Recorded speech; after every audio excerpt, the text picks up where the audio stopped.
Hello മക്കളെ, welcome to text tutor. ഇന്ന് നമ്മള് സോഷ്യൽ സയൻസിലുള്ള ഹിസ്റ്ററിത്തെ ഫസ്റ്റത്തെ ചാപ്റ്റർ പഠിക്കാൻ വേണ്ടി പോവാണ്. ചാപ്റ്ററിന്റെ പേരാണ് rise of nationalism in Europe. നിങ്ങൾക്ക് ഹിസ്റ്ററി പഠിക്കാൻ ഇഷ്ടമാണോ? നമ്മൾ യൂറോപ്പിന്റെ പോർഷൻസ് ആണ് പഠിച്ചു തുടങ്ങുന്നത്.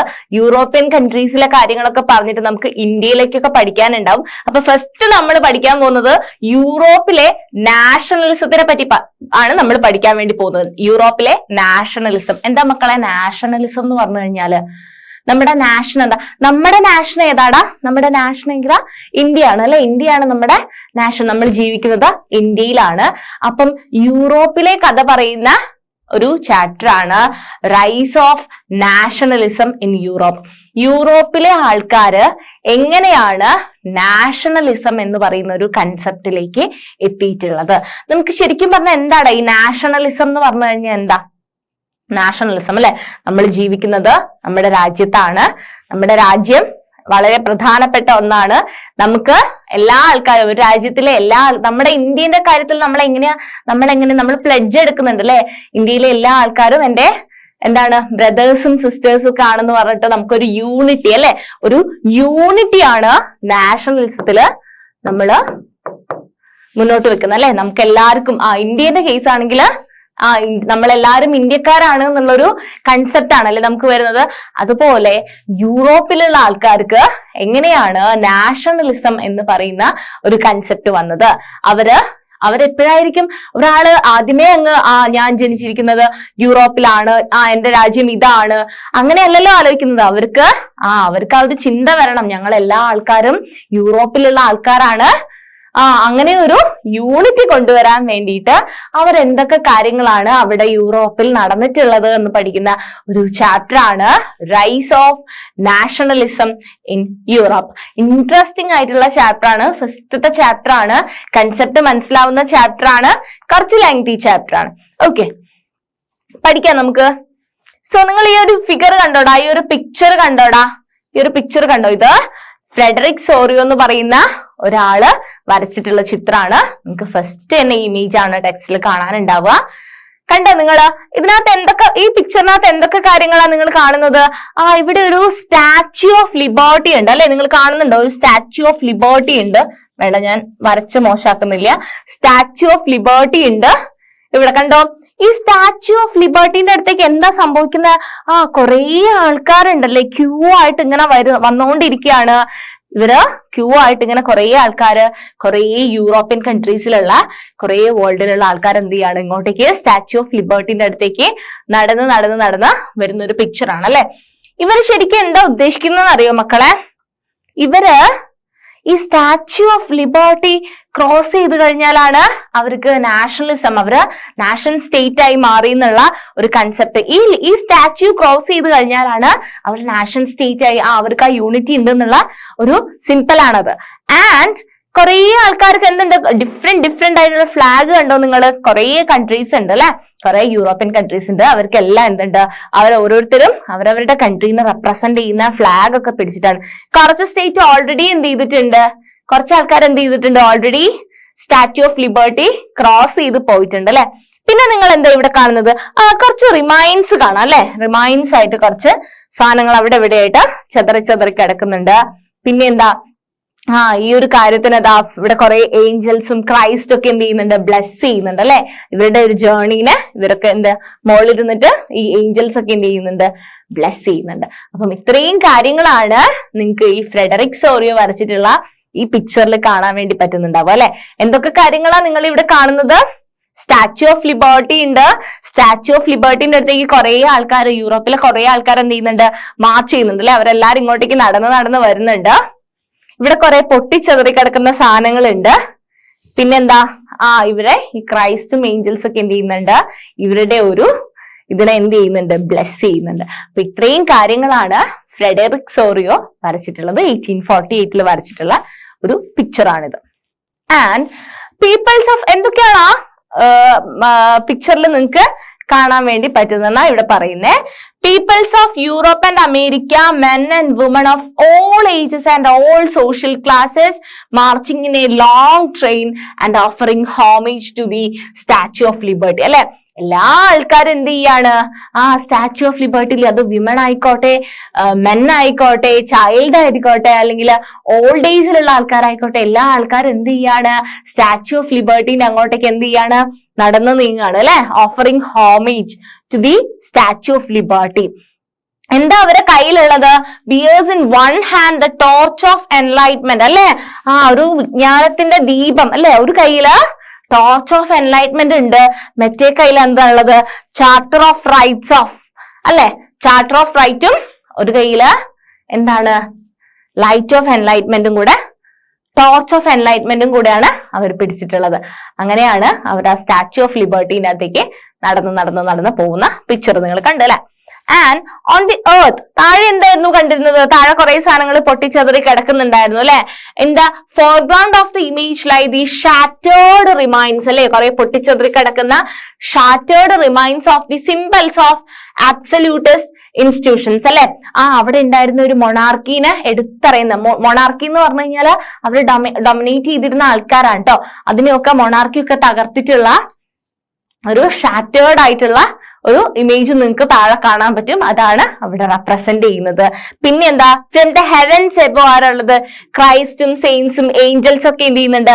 ഗെയ്സ് അപ്പോൺ ദ സീൻ അല്ലെ, അവരവിടെ നോക്കി അവരവരുടെ ബ്ലെസ്സിങ്സ് ഒക്കെ കൊടുക്കുന്നുണ്ട്.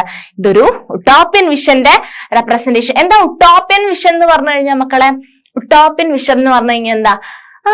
നടക്കാത്ത ഒരു കാര്യം, ഒരിക്കലും നടക്കാൻ സാധ്യതയില്ലാത്ത ഒരു കാര്യം എന്ത് ചെയ്യുന്നതാണ്? നടന്നു കാണുന്നു. അതിനെയാണ് നമ്മള് ഉട്ടോപ്യൻ വിഷൻ എന്ന് പറയാ അല്ലെ. അതൊരു സാങ്കല്പികമായിട്ടുള്ള ഒരു കാര്യമായിട്ടാണ് നമ്മള് ഉട്ടോപ്യൻ എന്ന് പറയുന്ന കാര്യം പറയാം. ഉട്ടോപ്യൻ വിഷൻ എന്ന് പറഞ്ഞാൽ അതാണ് കേട്ടോ. അപ്പൊ നടക്കാൻ ചാൻസ് ഇല്ലാത്തൊരു കാര്യമാണ്, പക്ഷെ നടക്കുന്നതായിട്ട് നമ്മൾ എന്ത് ചെയ്യാണ്? ഇമാജിൻ ചെയ്യുന്നതിനാണ് നമ്മൾ ഉട്ടോപ്യൻ. അങ്ങനത്തെ ഒരു വിഷനെയാണ് എന്ത് പറയാ? ഉട്ടോപ്യൻ വിഷൻ എന്ന് പറയുന്നത്. അപ്പം ഫ്രെഡറിക് സോറിയോന്റെ പിക്ചറിനെ പറ്റിയിട്ടാണ് നമ്മൾ പറഞ്ഞത് അല്ലെ. Frederic സോറിയോ.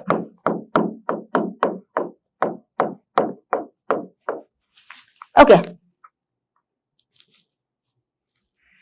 During the 19th century, nationalism emerged as a force which brought about sweeping changes in the political and mental world of Europe. അങ്ങനെ ഇതിനകത്തൊക്കെ ഇൻഫ്ലുവൻസ്ഡ് ആയിട്ട് 19th സെഞ്ചുറി ആയ സമയത്ത് പീപ്പിളിന്റെ ഇടയിലൊക്കെ എന്ത് പറ്റി? ഒരു ചിന്ത വന്നു, നാഷണലിസം എന്ന് പറയുന്ന ഒരു കൺസെപ്റ്റ് വേണം. ഞങ്ങളെല്ലാരും ഒരു രാജ്യത്തിന്റെ അല്ലെങ്കിൽ ഒരു നാഷൻ സ്റ്റേറ്റിന്റെ ആൾക്കാരാണ്, ഞങ്ങളെല്ലാരും യൂണിറ്റിയോട് കൂടി നിൽക്കണം എന്നുള്ളൊരു ചിന്ത അവർക്ക് വരാൻ വേണ്ടി തുടങ്ങി. ആൻഡ് അതിനു മുമ്പ് അവിടെ ഉണ്ടായിരുന്ന ആരാ? മൊണാർക്കി ആയിരുന്നു അല്ലെ. മൊണാർക്കി എന്ന് പറഞ്ഞ ആരാ? മൊണാർക്കി എന്ന് പറഞ്ഞു കഴിഞ്ഞാൽ ഈ ചർച്ച്, ക്രൈസ്റ്റ്, മാരേജ് ഇങ്ങനത്തെ കാര്യങ്ങളൊക്കെ പ്രൊമോട്ട് ചെയ്യുന്ന അല്ലെ, അവരുടെ ഒരു ഡോമിനേറ്റിംഗ് ആയിട്ടുള്ള ഒരു കാഴ്ചപ്പാടാണ് എന്ത്? മൊണാർക്കിയൽ റൂളിംഗ് എന്ന് പറയുന്നത്. മൊണാർക്കിയൽ ഭരണം എന്ന് പറയുന്നത് അങ്ങനെയാണ്. പക്ഷേ ഒരു കോൺസ്റ്റിറ്റ്യൂഷൻ, നമുക്ക് ഇന്ത്യയിലാണെങ്കിൽ ഒരു കോൺസ്റ്റിറ്റ്യൂഷൻ ഒക്കെ ഇല്ലേ, നിയമവ്യവസ്ഥയൊക്കെ ഉണ്ടല്ലോ. അപ്പം ആ ഒരു രീതിയിലാണ് നമുക്കൊരു കോൺസ്റ്റിറ്റ്യൂഷൻ ഒക്കെ ഉണ്ട്. പക്ഷെ മൊണാർക്കി വരുന്ന സമയത്ത് മൊണാർക്കിയിൽ അങ്ങനെയൊന്നും ഇല്ല. അവിടെ എന്താണ്? ഒരു കൂട്ടം ആൾക്കാർ എന്ത് ചെയ്യാണ്? ഡോമിനേറ്റ് ചെയ്യാണ്. ഒരു കൂട്ടം ആൾക്കാർ എന്ത് ചെയ്യാണ്? അവരുടെ കീഴില് ജീവിക്കുകയാണ് ചെയ്യുന്നത്. അതാണ് മൊണാർക്കിയൽ ഭരണം എന്ന് പറയുന്നത് കേട്ടോ. ആൻഡ് ഇവിടെ എന്ന് പറയുന്നത് അങ്ങനെയല്ല. നമുക്ക് നമ്മുടെ രാജ്യത്ത് ഇപ്പൊ ഒരു കോൺസ്റ്റിറ്റ്യൂഷൻ ഉണ്ട്. ഇത് പഴയ യൂറോപ്പിന്റെ കാര്യമാണ് ഇപ്പൊ പറയുന്നത്. And the end result of these changes was the emergence of the nation state in place of the multinational dynastic empires of the Europe. അപ്പം യൂറോപ്പിൽ എങ്ങനെയാണ്? കുറെ ഷാറ്റേർഡ് ആയിട്ട് കുറെ സ്ഥലങ്ങൾ ഇങ്ങനെ കിടക്കുക ചെയ്യുന്നത്. യൂറോപ്പിൽ എങ്ങനെയാണുള്ളത്? ഷാറ്റേർഡ് ആയിട്ട് കുറെ, ഇപ്പം ഇവിടെ ഉണ്ട്. ഇതൊക്കെ യൂറോപ്പിലെ സെയിം ആൾക്കാരായിരിക്കേ. പക്ഷെ എന്താ അറിയോ, ഇവരുടെ ഇടയിൽ ഒരു യൂണിറ്റി ഉണ്ടാവില്ല. മനസ്സിലായോ? ഇവരുടെ ഇടയിൽ ഒരു യൂണിറ്റ് ഉണ്ടായിരിക്കില്ല. ഇപ്പം ഇവിടെ അടുത്തടുത്തുള്ള ആൾക്കാരായിരിക്കും ഇവർ രണ്ടുപേരും. പക്ഷെ എന്താ പറഞ്ഞു കഴിഞ്ഞാല് ഇവർ സംസാരിക്കുന്ന ഭാഷ ചിലപ്പം ഡിഫറെന്റ് ആയിരിക്കും. ലാംഗ്വേജിൽ പോലും ചിലപ്പം യൂണിറ്റി ഉണ്ടാവില്ല. ഇവിടെ ഉപയോഗിക്കുന്ന മണി, അവരുപയോഗിക്കുന്ന പൈസ ആയിരിക്കില്ല ഇവരുപയോഗിക്കുന്നത്. ഇവരുടെ കൾച്ചർ ആയിരിക്കില്ല ഇവരുടെ കൾച്ചർ, അവരുടെ കൾച്ചർ ആയിരിക്കില്ല ഇവരുടെ കൾച്ചർ. അപ്പം കൾച്ചറിലും എന്തായിരിക്കും? ഡിഫറൻസ് ആയിരിക്കും. അങ്ങനെ എല്ലാത്തിലും എന്തായിരിക്കും? ഇവർ ഒരുമിച്ച് ഒരേ സ്ഥലത്ത് തന്നെ ജീവിക്കുന്നതേ ഉള്ളൂ. പക്ഷെ ഡിഫറെന്റ് ആയിട്ടുള്ള ആൾക്കാര് ഡിഫറെന്റ് ആയിട്ടുള്ള വേയിലായിരിക്കും അവരുടെ ലൈഫ് എന്ന് പറയുന്നത്. അവരുടെ കൾച്ചറൽ ഡിഫറൻസ് ഉണ്ടായിരിക്കും, അവരുടെ കോസ്റ്റ്യൂമിൽ ഡിഫറൻസ് ഉണ്ടായിരിക്കും, അവരുടെ ലാംഗ്വേജിൽ ഡിഫറൻസ് ഉണ്ടായിരിക്കും, അവർ സംസാരിക്കുന്ന എല്ലാത്തിനും എന്തുണ്ടാവും, നല്ലൊരു ഡിഫറൻസ് ഉണ്ട്. പ്രൊമനന്റ് ആയിട്ട് നമുക്ക് കാണാൻ പറ്റുന്ന രീതിയിലുള്ള ഡിഫറൻസസ് ഉണ്ടായിരിക്കും. പക്ഷെ ഇവരൊക്കെ എന്ത് ചെയ്യാണ്, ഇവരൊക്കെ യൂറോപ്പിലുള്ള ആൾക്കാരാണ്, ഒരേ സ്ഥലത്തുള്ള ആൾക്കാരാണ്, പക്ഷെ ഡിഫറെന്റ് വേ ഓഫ് ലൈഫ് ആയിരിക്കും ഇവർക്ക് ഉണ്ടാവുക. അപ്പം ഒരു നാഷൻ സ്റ്റേറ്റ് എന്ന് പറഞ്ഞു കഴിഞ്ഞാൽ എങ്ങനെയായിരിക്കും, ഇവരുടെ ഒക്കെ എന്തായിരിക്കും, ലാംഗ്വേജ് ഒക്കെ ഒന്ന് യൂണിറ്റി കൊണ്ടുവന്ന് എല്ലാ ആൾക്കാർക്കും എല്ലാ തരത്തിലും ഒരു യൂണിറ്റി കൊണ്ടുവരുന്നതിനെയാണ് നമ്മൾ നാഷൻ സ്റ്റേറ്റ് ആയി കഴിഞ്ഞു കഴിഞ്ഞാല് അവർക്കിടയിൽ ഒരു യൂണിറ്റി ഉണ്ടാവും. ഇപ്പൊ എന്ന് പറഞ്ഞാൽ ഷാറ്റേർഡ് ആയിട്ട് കിടക്കുക അല്ലെ, ഓരോരുത്തരുടെ ആയിട്ടുള്ള രീതിയിലാണ് ജീവിച്ചു പോകുന്നത്. പക്ഷെ ഒരു നാഷൻ സ്റ്റേറ്റ് എന്ന് പറയുന്ന ഒരു കോൺസെപ്റ്റ് വന്നു കഴിഞ്ഞാൽ പിന്നെ എന്താണ്, എല്ലാ ആൾക്കാർക്കും എന്തായിരിക്കും, ഒരു യൂണിറ്റി ഉണ്ടാവും. നാഷൻ സ്റ്റേറ്റിന്റെ ഇമ്പോർട്ടന്റ് നാഷണലിസം എന്ന് പറയുന്ന കൺസെപ്റ്റ് തന്നെ വരുന്നത് എന്താണ്, ഒരു യൂണിറ്റി അവർക്കിടയിൽ ഉണ്ടാവും. ഓക്കെ, അപ്പം ലാസ്റ്റ് ആണ് എന്ത് സംഭവിക്കുന്നത്, ഈ മൾട്ടി നാഷണൽ ഡിനാസ്റ്റിക് എംപയേഴ്സ് മാറിയിട്ട് അവിടെ നാഷൻ സ്റ്റേറ്റ് വരുന്നത് ഇതിന്റെ ഏറ്റവും എൻഡിലാണ് നാഷൻ സ്റ്റേറ്റ് ആയിട്ട് മാറുന്നത്. നാഷൻ സ്റ്റേറ്റ് ആയിട്ട് വന്നു കഴിഞ്ഞാലാണ് നാഷണലിസം എന്ന് പറയുന്ന ഒരു കോൺസെപ്റ്റ് ഒക്കെ ഒരു യൂണിറ്റി വന്നു കഴിഞ്ഞാൽ മാത്രമേ ആ രാജ്യത്തിന് എന്തുണ്ടാവുള്ളൂ, ഫർദർ ഡെവലപ്മെന്റും പ്രോഗ്രഷനും ഒക്കെ ഉണ്ടാവുള്ളൂ. ഓക്കെ, ഇനി നമുക്ക് പഠിക്കാനുള്ളത് വളരെ വളരെ വളരെ വളരെ വളരെ ഇമ്പോർട്ടന്റ് ആയിട്ടുള്ള ഒരു ടോപ്പിക്കാണ്, that is French revolution. French revolution ആണ് നമുക്ക് പഠിക്കാനുള്ളത്. ഫ്രഞ്ച് റവല്യൂഷൻ കേട്ടിട്ടുണ്ടോ? ഫ്രഞ്ച് വിപ്ലവം, ഫ്രഞ്ച് റവല്യൂഷൻ കേട്ടിട്ടുണ്ടോ? അപ്പം ഈ ഫ്രഞ്ച് റവല്യൂഷന് ശേഷം ഫ്രാൻസിൽ നടന്ന റവല്യൂഷൻ ആണ് അല്ലെ ഫ്രഞ്ച് റവല്യൂഷൻ എന്ന് പറയുന്നത്. ഫ്രാൻസിലുള്ള റവല്യൂഷൻ ആണ് ഫ്രഞ്ച് റവല്യൂഷൻ. ഫ്രഞ്ച് റവല്യൂഷന് ശേഷം ഐഡിയ ഓഫ് നാഷൻ എങ്ങനെയാണ് ഫ്രഞ്ച് റവല്യൂഷനിൽ വന്നിട്ടുള്ളത് എന്നൊക്കെയാണ് നമുക്കിനി പറയാൻ വേണ്ടി പോകുന്നത്. Okay, French revolution of 1789 was the first clear expression of nationalism. അപ്പം 789 സിമ്പിൾ അല്ലേ ഓർക്കാൻ, 789 അല്ലെ. ഫ്രഞ്ച് റവല്യൂഷൻ ഓഫ് 1789 വാസ് ആദ്യമായിട്ടാണ് ഒരു റെവല്യൂഷൻ അല്ലെ, എല്ലാ ആൾക്കാരും കൂടെ ചേർന്നിട്ട് ഒരു വിപ്ലവം ഉണ്ടാക്കുന്നത്. എപ്പോഴാണ്? 1789 ഫ്രഞ്ച് റവല്യൂഷൻ ആണ്. അവിടെ എല്ലാ ആൾക്കാരും കൂടിച്ചേർന്നു എന്ന് പറഞ്ഞു കഴിഞ്ഞാൽ അവിടെ നാഷണലിസത്തിന്റെ ഒരു ഇമ്പോർട്ടൻസ് അവർക്ക് മനസ്സിലായി എന്നല്ലേ അല്ലെ. എല്ലാ ആൾക്കാരും ഒരു യൂണിറ്റിയോട് കൂടി വരുന്നുണ്ടെങ്കിൽ അതിന്റെ അർത്ഥം എന്താ, ഒരു nationalism, clear expression of nationalism എന്ന് പറയുന്നത് ഫ്രഞ്ച് റവല്യൂഷൻ ആയിരുന്നു 1789. And the political and constitutional changes that came in the wake of the French Revolution led to the transfer of sovereignty from the monarchy to a body of French citizens. അപ്പം അവിടെ എന്താ വന്നിട്ടുള്ളത്, French സിറ്റിസൺസിന്റെ ഇടയിൽ ഒരു unity വരുന്നതാണ് അവിടെ അല്ലെ. Okay, and steps taken by French revolutionaries to create a sense of collective identity among the French people അല്ലെ. ആ ഫ്രഞ്ച് റവല്യൂഷണറീസിന് ഇടയിൽ ഫ്രഞ്ച് പീപ്പിൾ എല്ലാരും കൂടി ഒരുമിക്കാണ്, കളക്റ്റീവ് ആയിട്ട് ഒരു ഐഡന്റിറ്റി വന്നിട്ട് അവര് ഫ്രഞ്ച് അല്ലെ, അവര് ഫ്രാൻസിലുള്ള ആൾക്കാരാണ് അല്ലെ, ഞങ്ങള് ഫ്രാൻസിലെ ആൾക്കാരാണ് എന്നുള്ളൊരു യൂണിറ്റിയാണ് ഫ്രഞ്ച് റവല്യൂഷനിൽ അവർ കാണിക്കുന്നത്. ഐഡിയ ഓഫ് ഇത് ഇമ്പോർട്ടന്റ് പോയിന്റ് ആണ്, ലാ പാട്രി ആൻഡ് ലേ സിറ്റോയൻ. എന്താ ലാ പാട്രി ആൻഡ് ലേ സിറ്റോയൻ എന്ന് പറഞ്ഞു കഴിഞ്ഞാല്, ലാ പാട്രി എന്ന് പറഞ്ഞു കഴിഞ്ഞാല് ഫാദർലാൻഡ് അല്ലെ. ഫ്രഞ്ച് അല്ലെങ്കിൽ ഫ്രാൻസ് എന്ന് പറയുന്നത് നമ്മുടെ ജന്മദേശം, നമ്മുടെ സ്വന്തം സ്ഥലം എന്ന് പറയുന്നത് ഫ്രാൻസ് ആണ്.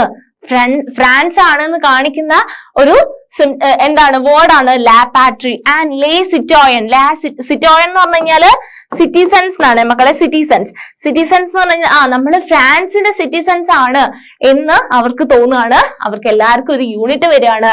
നമ്മുടെ ഫാദർലാൻഡ് എന്ന് പറയുന്നത് ഫ്രാൻസ് ആണ്, നമ്മള് ഫ്രാൻസിലെ സിറ്റിസൺസ് ആണ് എന്നുള്ള ഒരു കൺസെപ്റ്റ് ആണ് അവിടെ പറയുന്നത്. Ideas of La Patrie and Les Citoyens emphasize the nation of a united community enjoying equal rights under a constitution. അല്ലെ, എല്ലാ ആൾക്കാർക്കും എന്താണ്, ഈക്വൽ ആയിട്ടുള്ള ഒരു റൈറ്റ് വേണം. ഒരു കോൺസ്റ്റിറ്റ്യൂഷന്റെ കീഴില് എല്ലാ ആൾക്കാർക്കും ഈക്വൽ ആയിട്ടുള്ള റൈറ്റ് വേണം.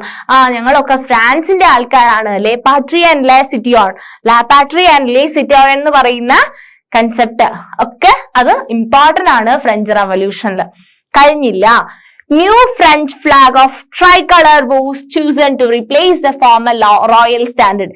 അപ്പം ഒരു രാജ്യത്തിന്റെ ഐഡന്റിറ്റി അല്ലെങ്കിൽ ഒരു രാജ്യത്തിന്റെ ഏറ്റവും ഇമ്പോർട്ടന്റ് ആയിട്ടുള്ള ഒരു ഫാക്ടർ എന്ന് പറയുന്നത് ആ രാജ്യത്തിന്റെ എന്താണ് മക്കളെ, ഫ്ലാഗ് ആണ് അല്ലെ. നമുക്കുണ്ട് ഫ്ലാഗ് ഉണ്ട് അല്ലെ, നമുക്ക് ഫ്ലാഗ് ഉണ്ട്. നമ്മുടെ ഫ്ലാഗിന്റെ കളർ എന്താ? ഇന്ത്യൻ ഫ്ലാഗിന്റെ കളർ എന്താ? ഇന്ത്യക്കും കുറെ ട്രാൻസ്ഫോർമേഷൻസ് വന്നിട്ടുണ്ട് അല്ലെ? ഫ്ലാഗ് ഓരോ വട്ടവും.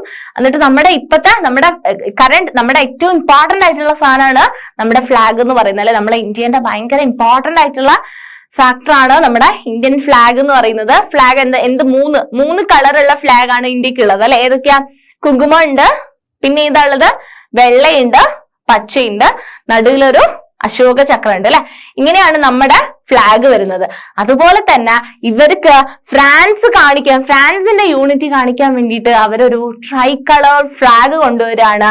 ഫോമർ റോയൽ സ്റ്റാൻഡേർഡിലുള്ള ഫ്ലാഗിനെ റീപ്ലേസ് ചെയ്തുകൊണ്ട് അവര് new French flag of tricolour കൊണ്ടുവരാണ് ഫ്രാൻസിൽ, അവരുടെ യൂണിറ്റി കാണിക്കാൻ വേണ്ടി. നമ്മുടെ ഇന്ത്യയുടെ യൂണിറ്റി കാണിക്കുന്ന, നമ്മൾ കണ്ടില്ലേ, നമ്മൾ ഇൻഡിപെൻഡൻസ് ഡേ ആണെങ്കിലൊക്കെ ഫ്ലാഗിന് നമ്മൾ എന്ത് ചെയ്യുന്നുണ്ട്? അത്രമാത്രം ഇമ്പോർട്ടൻസ് കൊടുക്കുന്നുണ്ട്. അതുപോലെ ഇവരും ഒരു new French flag of tricolour കൊണ്ടുവരാണ്. പിന്നെ new hymns compose and oaths taken and martyrs commemorated in the name of nation. അപ്പം പുതിയ ഓത്തുകൾ കൊണ്ടുവരാണ്. രാജ്യത്തിന്റെ പേരില് പുതിയ രക്തസാക്ഷികൾ അല്ലെ? മാർട്ടിയേഴ്സ് എന്ന് പറഞ്ഞു കഴിഞ്ഞാല് രക്തസാക്ഷികളൊക്കെ വരികയാണ്. അപ്പം നമ്മൾ ജീവിക്കുന്നത് നമ്മുടെ രാജ്യത്തിനാണ്. നമ്മുടെ രാജ്യം അത്രത്തോളം നമ്മൾ എന്ന് പറയുന്ന ഒരു കൺസെപ്റ്റിൽ യൂണിറ്റി, എല്ലാ ആൾക്കാരും ഇടയിലും ഒരു യൂണിറ്റി കൊണ്ടുവരികയാണ് ഈ ഫ്രഞ്ച് റവല്യൂഷനിലൂടെ. Okay, so centralized administration system and uniform laws for all citizens within its territory. Centralized ആയിട്ടുള്ള ഒരു അഡ്മിനിസ്ട്രേറ്റീവ് സിസ്റ്റം. പിന്നെയോ uniform law for all citizens, എല്ലാ ആൾക്കാർക്കും ഒരേ യൂണിഫോം ആയിട്ടുള്ള ലോ കൊണ്ടുവരാണ്. എല്ലാ ആൾക്കാർക്കും നിയമം കൊണ്ടുവരാണ്. എല്ലാ ആൾക്കാർക്കും ഒരു സെൻട്രലൈസ്ഡ് അഡ്മിനിസ്ട്രേഷൻ സിസ്റ്റം കൊണ്ടുവരാണ്. The estate general was elected by the body of active citizens and rename the national assembly. അപ്പം അവര് ഒരു എസ്റ്റേറ്റ് ജനറലിനെ എന്ത് ചെയ്യാണ്? എലക്ട് ചെയ്യാണ് by the body of active citizens and rename the national assembly. അപ്പം French റവല്യൂഷനില് ഇമ്പോർട്ടന്റ് ആയിട്ടുള്ള കാര്യങ്ങളാണ് ഈ പറയുന്നതൊക്കെ. And internal customs duties and dues were abolished. അവര് ഇന്റേണൽ കസ്റ്റംസും ഡ്യൂട്ടീസും ഡ്യൂ ഒക്കെ അങ്ങനത്തെ ടാക്സസും കാര്യങ്ങളൊക്കെ എന്ത് ചെയ്യാണ്? അബോളിഷ് ചെയ്യാണ്. Uniform system of weights and measures were introduced. Uniform system of weight and measures, അത് എന്തിനു വേണ്ടിയിട്ടാടാ? യൂണിഫോം ആയിട്ടുള്ള ഒരു സിസ്റ്റം, വെയ്റ്റിനും മെഷേഴ്സിനൊക്കെ ഒരു യൂണിഫോം ആയിട്ടുള്ള ഒരു സിസ്റ്റം കൊണ്ടുവരാണ്. എന്തിനു വേണ്ടിയിട്ടാണ് അത്? യൂണിഫോം സിസ്റ്റം കൊണ്ടുവരുന്നത് എന്തിനു വേണ്ടിയിട്ടാ? ഇവിടെ ഒരു യൂണിഫോം സിസ്റ്റം അല്ലാന്നുണ്ടെങ്കിൽ ഞാൻ പറയാണ് ഒരു കിലോ അരി എന്ന് പറഞ്ഞു കഴിഞ്ഞാൽ എവിടെ പോയി കഴിഞ്ഞാൽ 1 കിലോ അരിയാണ് അല്ലെ? അത് 1 കിലോ അരിക്ക് പ്രത്യേകിച്ച് വെയിറ്റും മെഷറും കാര്യങ്ങളൊന്നും ഇല്ലാന്നുണ്ടെങ്കിൽ ഞാൻ ഒരു പിടി അരി തന്നിട്ട് ഇത് 1 കിലോ ആണെന്ന് പറഞ്ഞു കഴിഞ്ഞാലോ? അല്ല അല്ലെ? അപ്പൊ 1 കിലോ എന്ന് പറഞ്ഞു കഴിഞ്ഞാൽ സ്റ്റാൻഡർഡൈസ്ഡ് ആണ്. അപ്പൊ എല്ലായിടത്തും പോയി കഴിഞ്ഞാലും ഒരു 1 kg തന്നെ കിട്ടണം. അപ്പം അത്ര ഇമ്പോർട്ടന്റ് ആണ് എന്ത് പറയുന്നത്? സ്റ്റാൻഡർഡൈസേഷൻ എന്ന് പറയുന്ന പരിപാടി അല്ലെ? ഇപ്പം ഞാൻ പറയാണ് ഒരു 2 മീറ്റർ ക്ലോത്ത് വേണമെന്ന് പറയാ, 2 മീറ്റർ ക്ലോത്ത് വേണമെന്ന് പറയാ. പക്ഷെ എന്റെ 2 മീറ്റർ അല്ല നിങ്ങളുടെ 2 മീറ്റർ എന്ന് പറഞ്ഞു കഴിഞ്ഞാല് ഞാൻ ഉദ്ദേശിച്ച സാധനം എനിക്ക് കിട്ടുമോ? ഇല്ല. അപ്പം എല്ലായിടത്തും എന്തിരിക്കണം? അളവും തൂക്കങ്ങളും കാര്യങ്ങളും ലൈക്ക് മെഷർമെന്റ്സും വെയ്റ്റ്സ് ഒക്കെ എന്തായിരിക്കണം? യൂണിഫോം ആയിരിക്കണം. എന്നാൽ മാത്രമേ എന്ത് ചെയ്യുള്ളൂ? അങ്ങോട്ടും ഇങ്ങോട്ടും നമുക്ക് കമ്മ്യൂണിക്കേറ്റ് ചെയ്യാൻ പറ്റുള്ളൂ. അങ്ങോട്ടും ഇങ്ങോട്ടും എന്ത് ചെയ്യാൻ പറ്റുള്ളൂ?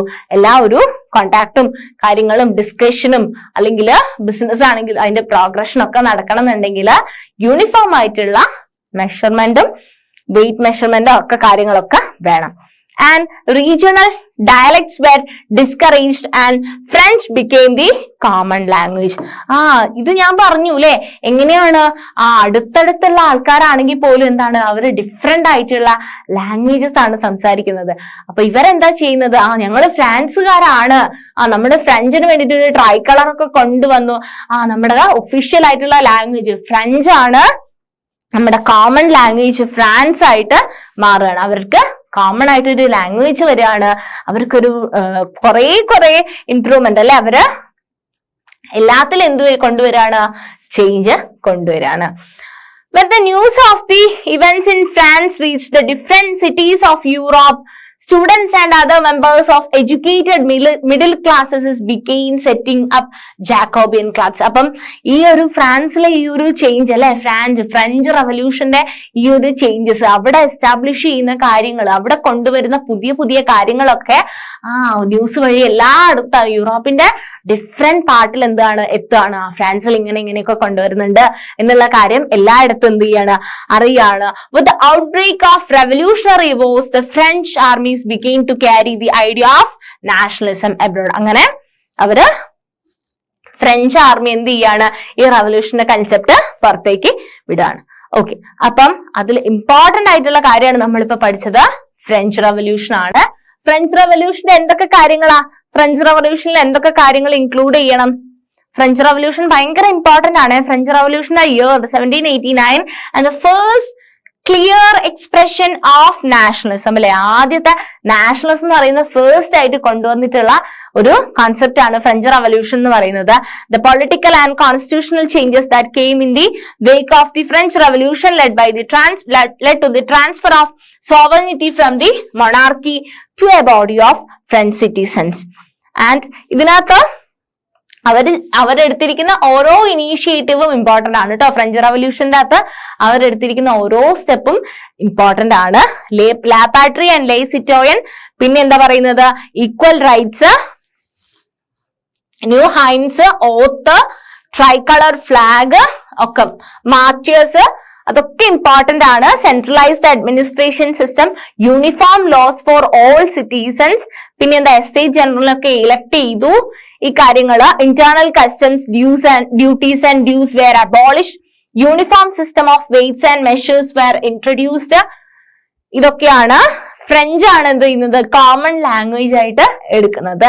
ആൻഡ് ഇതൊക്കെ എന്ത് ചെയ്യാണ്, യൂറോപ്പിന്റെ ഡിഫറെന്റ് പാർട്ടിലേക്ക് ഈ ഒരു ന്യൂസ് സ്പ്രെഡ് ആവുകയാണ്. ഇതാണ് ഫ്രഞ്ച് റവല്യൂഷനെ പറ്റിയിട്ട് പറയാനുള്ളത്. ആൻഡ് ഈ ഇമേജിൽ ആരാ ഉള്ളതെന്ന് അറിയോടാ, ഈ ഫോട്ടോയിൽ ആരാ ഉള്ളത്? നെപ്പോളിയൻ ആണ്. നെപ്പോളിയനെ പറ്റി എന്താ അറിയാം നിങ്ങൾക്ക്? നെപ്പോളിയനെ പറ്റി കേട്ടിട്ടുണ്ടോ? നെപ്പോളിയനുമായിട്ട് നിങ്ങൾ വാട്ടർലൂ യുദ്ധം കേട്ടിട്ടുണ്ടാവും അല്ലെ, വാട്ടർലൂ. പിന്നെ എന്താ നെപ്പോളിയനെ പറ്റി ഇമ്പോർട്ടന്റ് ആയിട്ടുള്ള കാര്യങ്ങൾ എന്തൊക്കെയാണ് നിങ്ങൾക്ക് അറിയുന്നത്? ആലോചിച്ച് നോക്കൂ, നെപ്പോളിയനെ പറ്റി നിങ്ങൾ എവിടെയൊക്കെയാണ് പഠിച്ചിട്ടുള്ളതെന്ന്. സോ നമ്മള് നെപ്പോളിയനെ പറ്റി പഠിക്കാൻ പോവാണ്. Napoleon ruled France from 1799 to 1815 അല്ലെ. 1815 വരെ നെപ്പോളിയൻ ആയിരുന്നു ഫ്രാൻസിനെ റൂൾ ചെയ്തിട്ടുണ്ടായിരുന്നത്. പിന്നെയാണ് വാട്ടർലൂ എന്ന് പറയുന്ന ഒരു യുദ്ധത്തിലാണ് അദ്ദേഹം എന്ത് ചെയ്തിട്ടുള്ളത്, പരാജയപ്പെട്ടിട്ടുള്ളത്. അപ്പം 1799 മുതൽ 1815 വരെ ഫ്രാൻസിനെ ആരാ റൂൾ ചെയ്തിട്ടുണ്ടായിരുന്നത്? നെപ്പോളിയൻ ആയിരുന്നു. And Napoleon destroyed democracy and return to monarchy in France. Napoleon എന്ന് പറയുന്നത് ഒരു മൊണാർക്കിയൽ ഭരണം തന്നെയായിരുന്നു. പക്ഷേ കംപ്ലീറ്റ് മൊണാർക്കിയൽ ഇയാളൊരു മൊണാർക്കിനെ റെപ്രസെന്റ് ചെയ്യുന്ന ആളാണെങ്കിൽ പോലും, നെപ്പോളിയൻ എന്ന് പറയുന്നത് ഒരു മൊണാർക്കിനെ തന്റെ റെപ്രസെന്റേറ്റീവ് ആണെങ്കിൽ പോലും കുറച്ചൊക്കെ കാര്യങ്ങളില് നെപ്പോളിയൻ കുറച്ച് ലിബറൽ ആയിട്ടുള്ള, കുറച്ചും കൂടെ ഒരു നല്ലൊരു കാഴ്ചപ്പാടുള്ള ഒരു ആളായിരുന്നു നെപ്പോളിയൻ. മൊണാർക്ക് തന്നെയാണ് നെപ്പോളിയൻ എന്ന് പറയുന്നത്, ഒരു മൊണാർക്കായിരുന്നു. പക്ഷെ മൊണാർക്കിലേക്കുള്ള ഒരു തിരിച്ചു പോകലായിരുന്നു നെപ്പോളിയന്റെ റൂളിംഗ് എന്ന് പറയുന്നത് കേട്ടോ.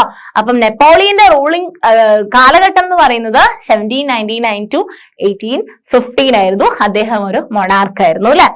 Gained absolute powers in 1799 by become the first consul. അപ്പം നെപ്പോളിയൻ എന്ത് ചെയ്യാണ്, അബ്സല്യൂട്ട് പവർ ഗെയിൻ ചെയ്യാണ്. ആൻഡ് ഈ നെപ്പോളിയന്റെ കേസിൽ ഏറ്റവും ഇമ്പോർട്ടന്റ് ആയിട്ടുള്ള ഒരു കാര്യമാണ് ഞാൻ ഇനി പറയാൻ പോകുന്നത്. അതാണ് സിവിൽ കോഡ് ഓഫ് 1804 അല്ലെങ്കിൽ നെപ്പോളിയോണിക് കോഡ് എന്ന് പറയുന്നത്. സിവിൽ കോഡ് അല്ലെങ്കിൽ നെപ്പോളിയോണിക് കോഡ്. നെപ്പോളിയന്റെ ഭരണത്തില് ഏറ്റവും ഇമ്പോർട്ടന്റ് ആയിട്ടുള്ള സാധനമാണ് ഈ നെപ്പോളിയോണിക് കോഡ് അല്ലെങ്കിൽ സിവിൽ കോഡ് എന്ന് പറയുന്ന സാധനം. ഈ കോഡാണ് അദ്ദേഹത്തിന്റെ ഏറ്റവും ഭയങ്കര ഗംഭീരമായിട്ടുള്ള ഒരു കോൺട്രിബ്യൂഷൻ ആണ് ഈ നെപ്പോളിയോണിക് കോഡ് എന്ന് പറയുന്നത്. ഇതെന്ന് പറയുന്നത് equality before the law was established. അപ്പം നിയമത്തിന്റെ മുമ്പിൽ എല്ലാ ആൾക്കാർക്കും ഇക്വാലിറ്റി കൊണ്ടുവന്നത് നെപ്പോളിയന്റെ സിവിൽ കോഡ് അല്ലെങ്കിൽ നെപ്പോളിയോണിക് കോഡിലാണ്.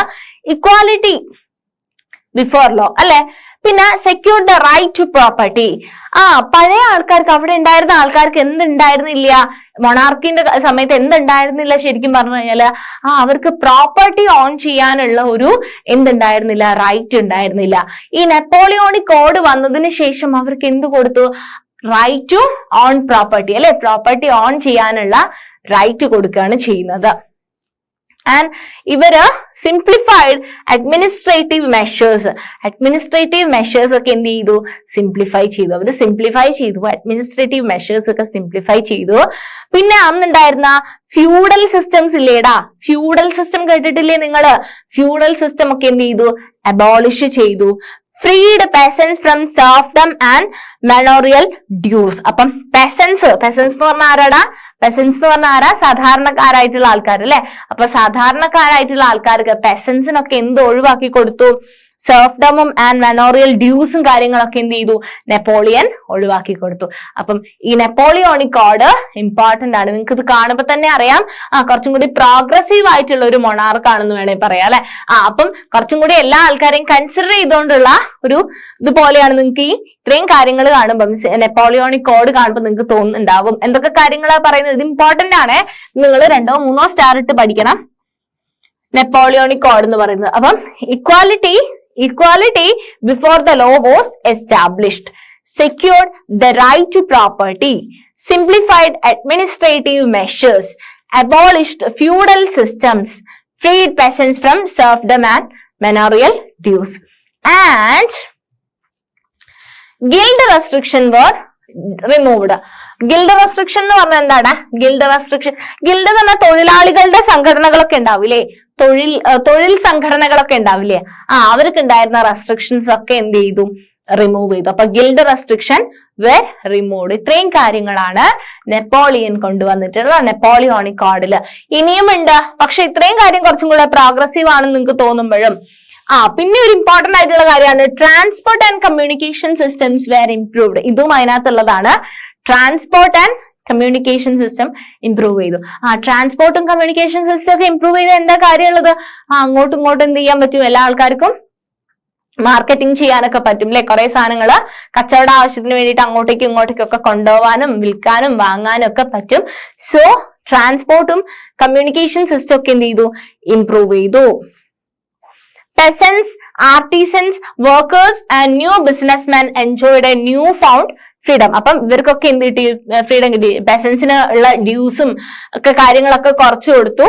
എല്ലാ ആൾക്കാർക്കും ലോസിന് മുമ്പിൽ ഇക്വാലിറ്റി കൊടുത്തു, അല്ലെ? വേറെ എന്തൊക്കെ കാര്യങ്ങളായിരുന്നു? Secure the right to property, simplified administrative measures ഒക്കെ ഭയങ്കര സിമ്പിൾ ആക്കി, abolished feudal systems, freed peasants from serfdom and manorial dues. പിന്നെ ഗിൽഡ് റെസ്ട്രിക്ഷൻസ്, അന്നത്തെ ആൾക്കാർക്ക്, സാധാരണയായിട്ടുള്ള ആൾക്കാർ, തൊഴിലാളികൾക്കൊക്കെ എന്ത് ചെയ്തു? ഗിൽഡ് റെസ്ട്രിക്ഷൻസ് ഒക്കെ ഒഴിവാക്കി കൊടുത്തു. Transport and communication system were improved. Peasants, artisans, workers, and new businessmen enjoyed a newfound freedom. Businessmen and small-scale producers of goods in particular begin to realize that uniform laws, standardized weight and measures, and a common national currency would facilitate the movement and exchange of goods and capital from one region to another. അപ്പം എടാ ഈ currency എന്ന് പറയുന്ന സാധനല്ലേ, പൈസ ഇല്ലേടാ. ഇപ്പം ഇവിടുന്ന് say for example ഇവിടെയുള്ള ഒരാൾക്ക് ഇവർക്ക് തമ്മിൽ എന്തെങ്കിലും ഒരു ബിസിനസ് ചെയ്യണം, എന്തെങ്കിലും ഒരു സാധനം ഇയാൾക്ക് ഇവിടുന്ന് വിറ്റിട്ട് ഇയാൾക്ക് ഇത് വാങ്ങണം. അപ്പൊ വാങ്ങണം എന്നുണ്ടെങ്കിൽ ഇയാൾ എന്ത് ചെയ്യണം? പൈസ കൊടുക്കണം, അല്ലെ? ഇയാള് പൈസ കൊടുത്തിട്ട് ഇവിടെ നിന്നുള്ള ഒരു സാധനം വാങ്ങണം, അല്ലെ? അങ്ങനെ വാങ്ങാൻ നേരത്ത് ഇയാളുടെ ഏരിയയിലുള്ള കറൻസി, ഇയാളുടെ ഇടയിലൊരു ഇവിടുത്തെ ഒരു 10 രൂപ, അല്ലെ? ഇവിടുത്തെ ഒരു 10 രൂപ എന്ന് പറയുന്നത് ഈ സ്ഥലത്ത് ഉള്ള പൈസ അല്ല എന്ന് വെച്ചോ, ഈ സ്ഥലത്ത് ആക്സെപ്റ്റ് ചെയ്യാത്ത പൈസയാണ് ഇയാളെ കയ്യിലുള്ളതെന്ന് വെച്ചോ. അതായത് ഒരു രാജ്യത്ത് തന്നെ എന്ത് ചെയ്യാണ്? ഡിഫറെന്റ് കറൻസീസ് വരികയാണ്. അങ്ങനെ ഇരുന്ന സമയത്ത് ഇവർക്ക് ട്രാൻസ്പോർട്ട് അല്ലെങ്കിൽ ഇവരുടെ ഇടയിലുള്ള ഒരു കമ്മ്യൂണിക്കേഷൻ വർക്കാവോ? ഇല്ല, അല്ലെ? അപ്പൊ എന്ത് ചെയ്യണം? ഇവരുടെ ഇടയിലൊക്കെ എന്ത് ചെയ്യണം? കോമൺ ആയിട്ട് ഒരു സ്ഥലത്ത്, നമുക്ക് ഇന്ത്യയിലാണെങ്കിൽ ഞാനിപ്പോ കേരളത്തിൽ നിന്ന് ഞാൻ തമിഴ്നാട്ടിൽ പോയി കഴിഞ്ഞാലും ഒരേ കറൻസി കൊടുത്താൽ മതി, അല്ലെ? എല്ലാം എന്താണ്? സെയിം ആണ്. പക്ഷെ എന്താണ്? ഡിഫറെന്റ് ആയിട്ടുള്ള കറൻസീസ് എക്സിസ്റ്റ് ചെയ്യുന്ന സമയത്ത് എന്താ സംഭവിക്കുക? നമുക്ക് അങ്ങോട്ടും ഇങ്ങോട്ടും എന്ത് ചെയ്യാൻ പറ്റില്ല? ഒരു സാധനം കൊടുക്കാനും വാങ്ങാനും ഒന്നും വേണ്ടി പറ്റില്ല.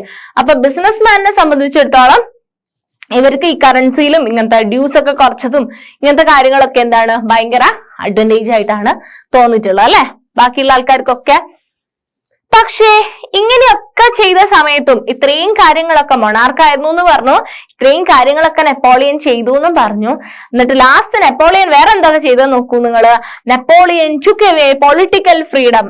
പൊളിറ്റിക്കൽ ഫ്രീഡം ഒഴിവാക്കി, ആൾക്കാർക്ക് പൊളിറ്റിക്കൽ ഫ്രീഡം കൊടുത്തില്ല. അപ്പം Napoleon took away political freedom, increased taxes ഒക്കെ കൂട്ടി, imposed സെൻസർഷിപ്പ് അല്ലെ, സെൻസർഷിപ്പ് കൂട്ടി, ആൾക്കാരുടെ അഭിപ്രായം പറയാനുള്ള അഭിപ്രായ സ്വാതന്ത്ര്യം എന്ത് ചെയ്തു, ഇമ്പോസ് ചെയ്തു അല്ലെ. imposed censorship and forced people to join French army.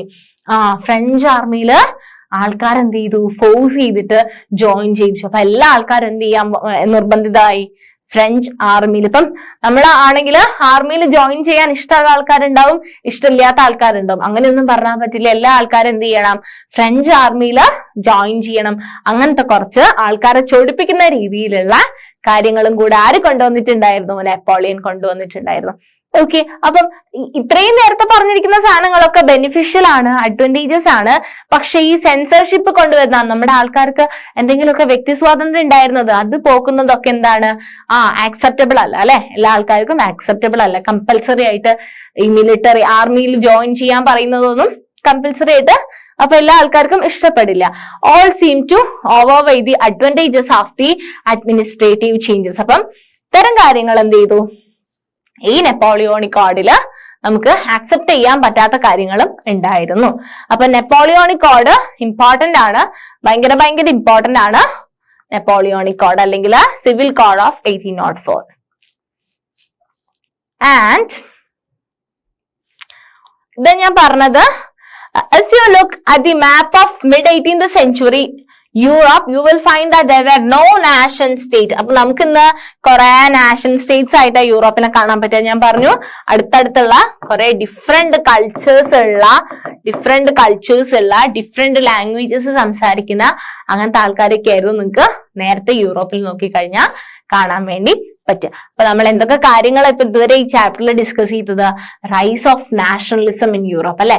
യൂറോപ്പിലെ ആൾക്കാർക്ക് എങ്ങനെയാണ് നാഷണലിസം എന്ന് പറയുന്ന ഒരു കോൺസെപ്റ്റ് വന്നത്, നാഷണലിസം എന്ന് പറയുന്ന ഒരു കോൺസെപ്റ്റിലേക്ക് അവരെത്തിയത് എങ്ങനെയാണ്, അവരെന്ത് ചെയ്തു, കുറെ കാര്യങ്ങളൊക്കെ നിങ്ങൾ പഠിച്ചു അല്ലെ. ഫ്രഞ്ച് റവല്യൂഷൻ ഒക്കെ കണ്ടു.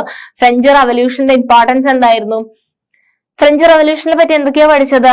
പിന്നെ നമ്മൾ നെപ്പോളിയനെ പറ്റി പഠിച്ചു, നെപ്പോളിയോണിക് കോഡ് പഠിച്ചു അല്ലെ. അപ്പം ഈ രണ്ട് കാര്യങ്ങളും ഇമ്പോർട്ടന്റ് ആണ്. ഇമ്പോർട്ടന്റ് എന്ന് പറഞ്ഞു കഴിഞ്ഞാല് അത്രയ്ക്ക് ഇമ്പോർട്ടന്റ് ആണ്. നെപ്പോളിയോണിക് കോഡും ഫ്രഞ്ച് റവല്യൂഷനും ഇമ്പോർട്ടന്റ് ആണ്. ഇനി ചാപ്റ്ററില് നമ്മള് ഇൻട്രൊഡക്ഷൻ ആണ് കഴിഞ്ഞിട്ടുള്ളത്. ഇനിയും ചാപ്റ്ററിൽ കുറച്ചും കൂടെ പഠിക്കാനുണ്ട്. നമുക്കത് വേറൊരു സെഷനിൽ പഠിക്കാം. ഓക്കെ.